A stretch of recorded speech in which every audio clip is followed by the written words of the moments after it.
Wala ka bang napapansin sa iyong mga kapaligiran? Kay dumi na ng hangin, pati na ang mga ilog natin. Hindi nga masamang pag-unlad at malayo-layo na rin ang ating narating.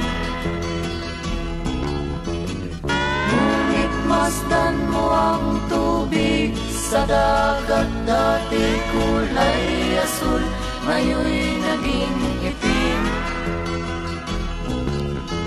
Ang mga duming ating ikinalat sa hangin, sa langit, huwag na nating paabutin. Upang kung tayo'y pumanaw man sa sariwang hangin, sa langit natin matitikman. Mayroon lang akong hinihiling, sa aking pagpanaw sana ay